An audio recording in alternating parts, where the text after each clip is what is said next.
Well, today marks the start of Child Protection Week, and despite the campaign running for years, many South African children are still in danger.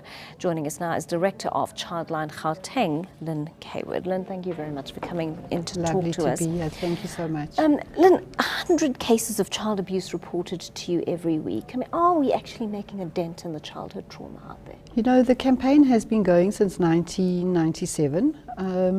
It is a very successful way of drawing the public's attention to issues pertaining to children.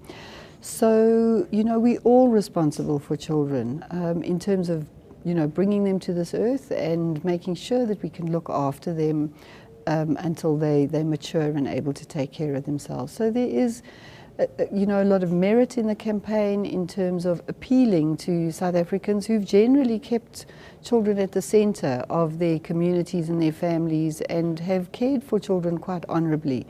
So I think it's very important that we continue to use Child Protection Week and in fact every day of the year to really advocate for a greater deal of child sensitivity. Some of the things that are happening to children are unbearable for the children themselves, for the communities, for their families that they live in. And somehow we as South Africans really have to pull together and ask ourselves the question, what is happening? How can we be better role models to young people?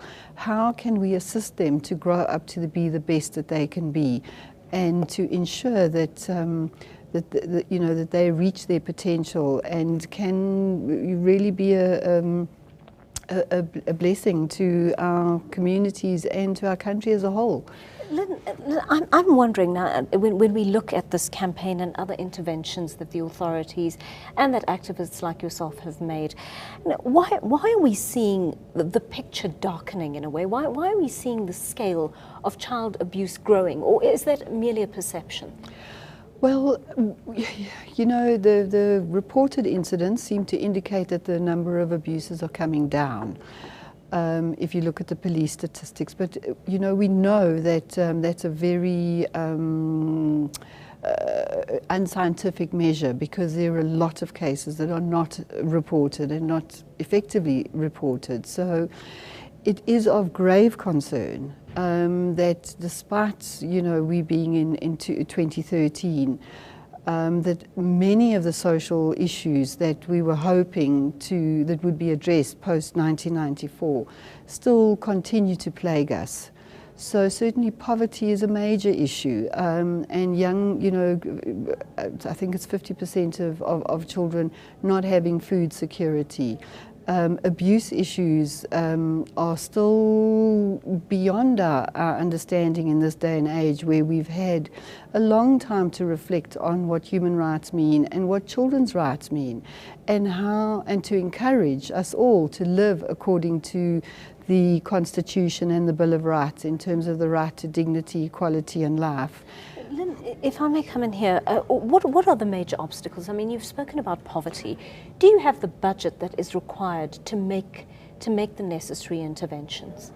Well, certainly organisations like Childline have sadly had to cut back on services over the last financial year because of limited budget, and that is an anathema to the children's sector in this day and age. That actually what we need to do is to be upscaling our services to ensure that we are in every community across South Africa in terms of being able to activate for child-friendly communities and child-friendly societies, and to ensure that those children who've had their rights severely violated and been exposed to horrific forms of violence, and you know, even those children who themselves are now becoming behaving really badly and becoming almost a reflection of what we see in terms of the high crime rates in South Africa, that those children themselves get services to help them, to put them, you know, on a positive path for their lives and for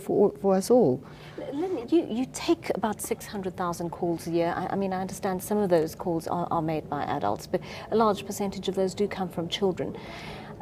How do you remotely intervene in those children's lives to see a successful They're not outcome? all serious calls. So, we're very privileged at Childline, where we would get a lot of children phoning us to talk to us about the small things in life. Like my friend isn't talking to me anymore, which is a big issue for an 8-year-old. But doesn't necessarily need child protection services.